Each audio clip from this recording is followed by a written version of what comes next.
This ebook is designed specially for railway and SSC steno exams. A lot of contractions and advanced physiographics are used for speedy writing. For the convenience of students, this ebook is designed on A4 sheets and it is printable. We highly recommend you practice it thoroughly. You can collect the ebook from the link given in the description box below.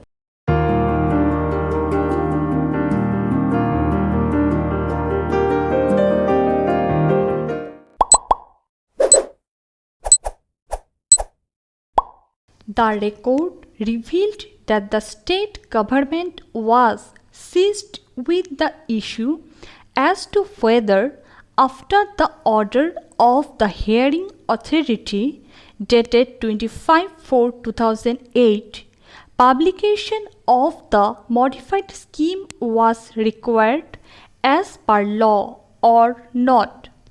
But no final decision could be taken in this regard.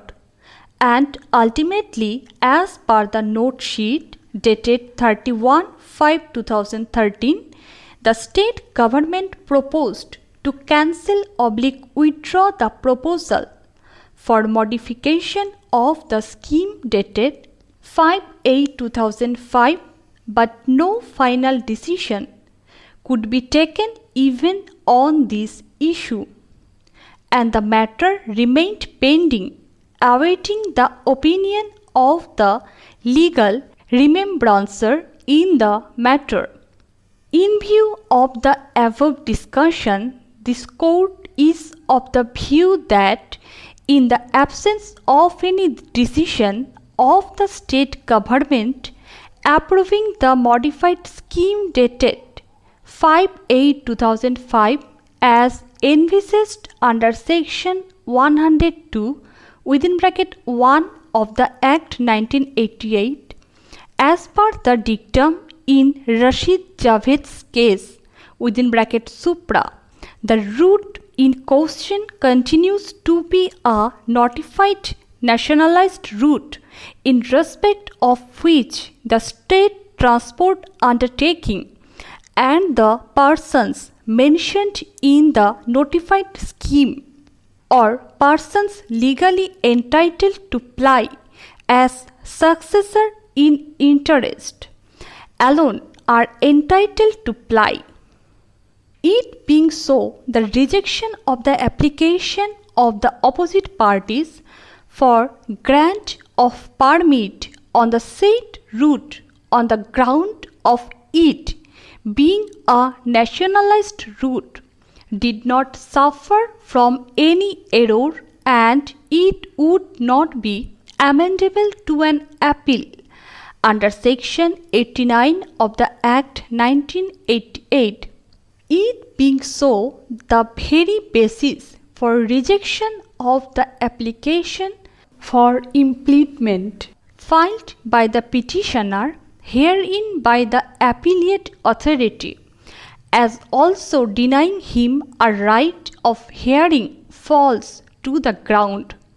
The remedy, if any, was by way of a revision under section 90 of the Act 1988, and under the proviso to section 90, no order could be passed in such revision unless the person who would be prejudiced by such order or given a reasonable opportunity of being heard.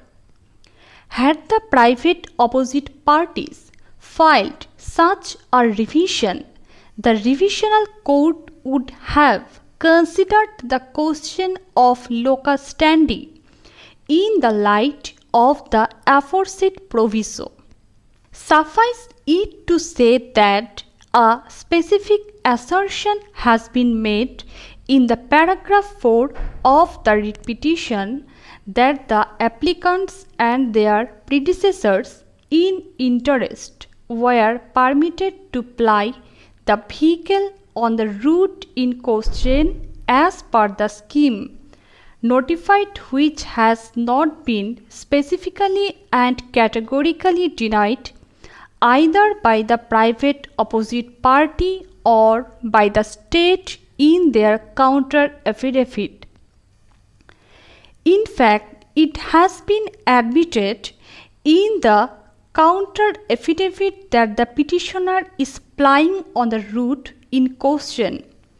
During the course of the argument, Sri Saxena himself stated that the petitioner was plying on the route in question in terms of some interim order passed by the revisional authority. Had it been a non-notified route, then the plea of the opposite parties as regards locus standi may have carried weight in view of the authorities cited by them, but it being a notified route, it cannot be said that he does not have any locus standi to maintain this petition.